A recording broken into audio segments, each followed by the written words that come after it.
The opinions expressed on this program are those of the participants and do not necessarily reflect those of Cable 14, its sponsors, or its shareholders, Cogeco Cable, Shaw Cable, and Source Cable Limited.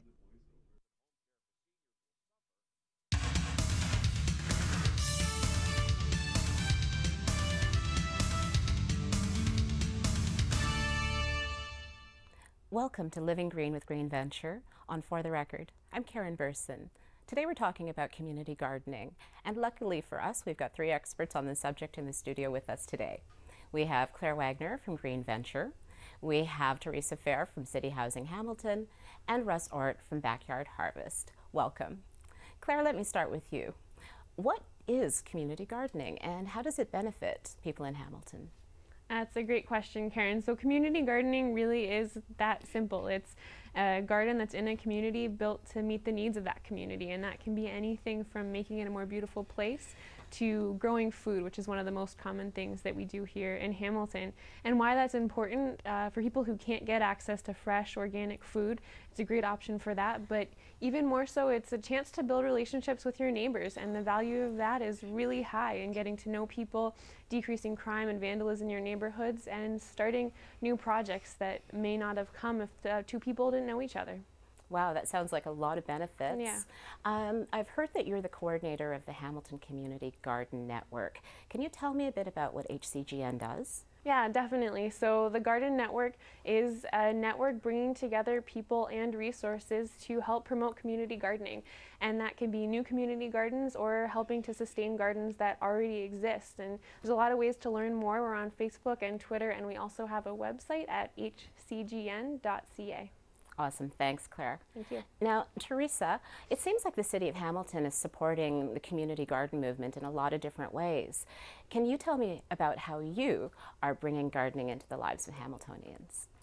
Yeah, so I work with City Housing Hamilton, and this is a project that we've been working on for the last 2 years. We're just ending our second season, and we're supporting tenants who live in city housing to come together and grow food on their properties. So we support them through community gardening. It starts with just putting up a notice and fielding interest of folks who are interested in starting a community garden on their properties. For us, it's much greater than just the food insecurity or food security piece of it. It's about bringing people together and supporting them to make a difference in their community.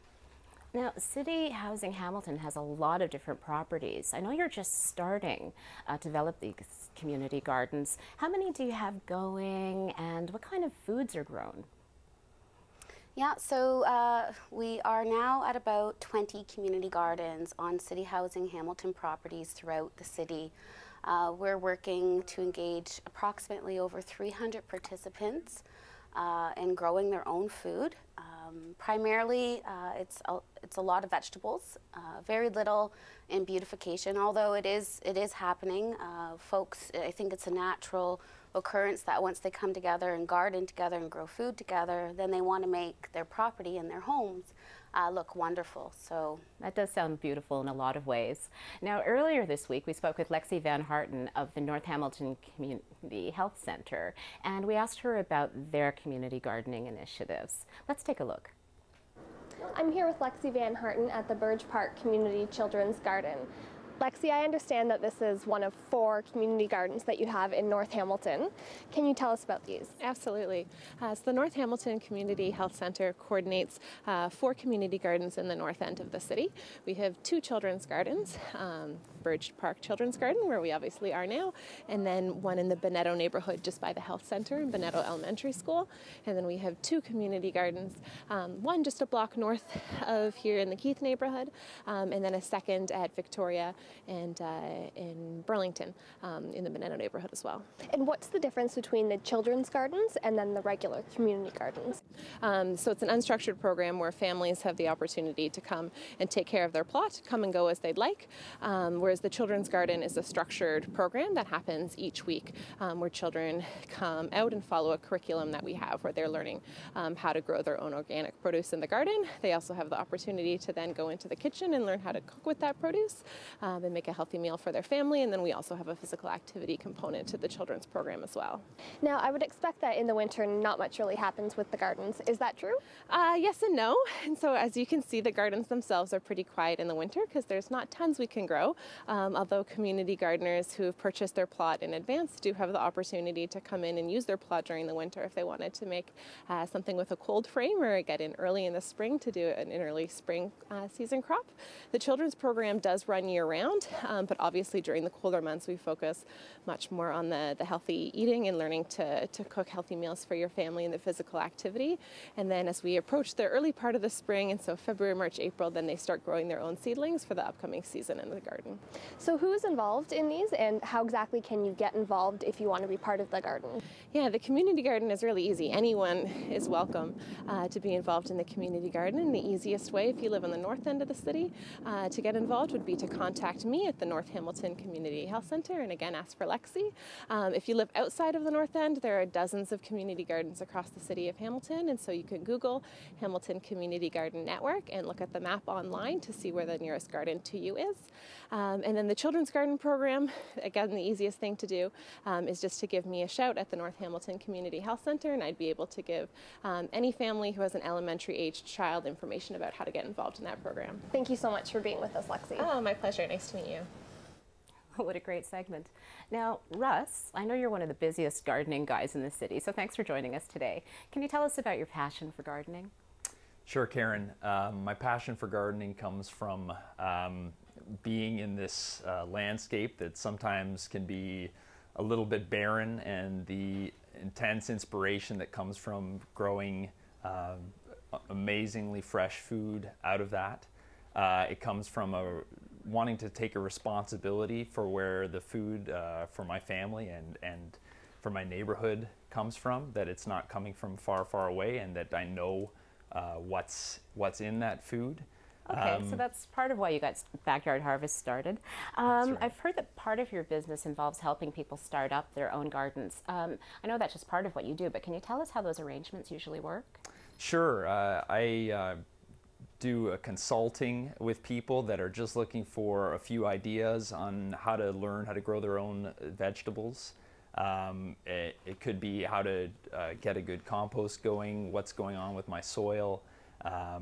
But it could also be helping somebody to build a garden if they want to build a raised bed, or if they just want to condition their soil so that it's in good shape to grow healthy produce. Wow, that sounds like a valuable service. Thank you, Russ, and thank you all of you, Claire, Teresa, Russ, for joining us today, and thank you for the great work that you do in our city. We're going to take a break now, and when we come back, we'll be speaking with Sarah Collier from Neighbor to Neighbor. Welcome back to For the Record. I'm Karen Burson, and I'm speaking to Sarah Collier from Neighbor to Neighbor. Hi, Sarah. Hi, Karen. Sarah, can you tell us about what Neighbor to Neighbor does? Sure. Neighbor to Neighbor is an anti-poverty charity on the Hamilton Mountain.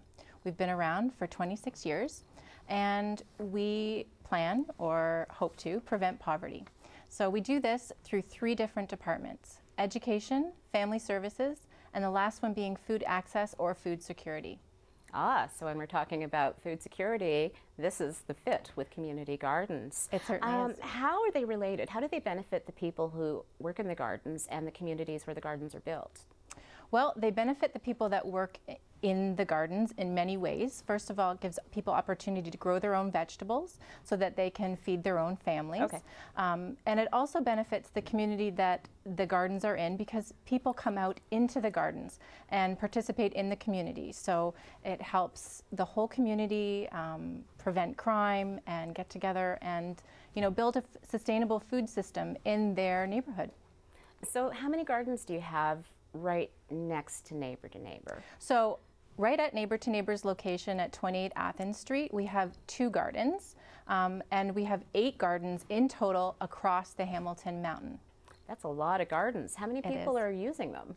Well, we have at Neighbor to Neighbor, we have about 600 volunteers in total at the center, and about 50 of those help out in our community gardens.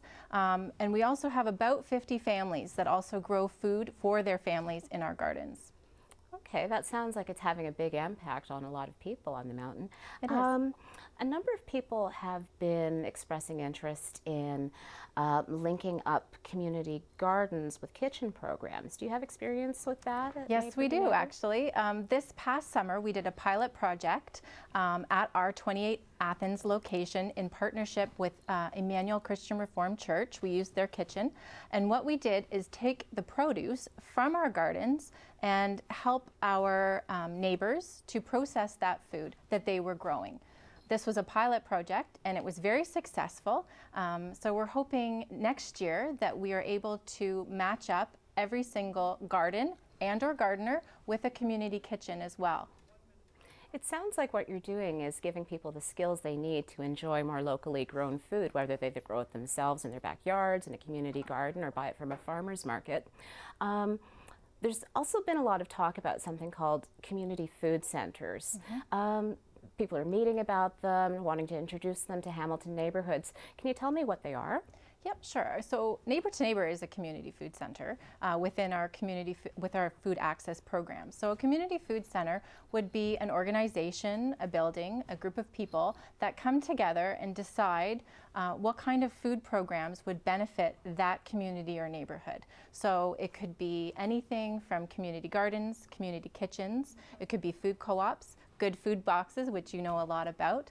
Any program that that community feels would benefit to make their food system sustainable. That sounds like a win-win-win kind of setup. It is. Well, that's awesome. Thank you so much, Sarah, and thanks for joining us here on Living Green with Green Venture on For the Record. Now, I really hope you're going to join us next month on February 13th. We're going to be talking about environmental education in Hamilton. I'm Karen Burson. Bye for now.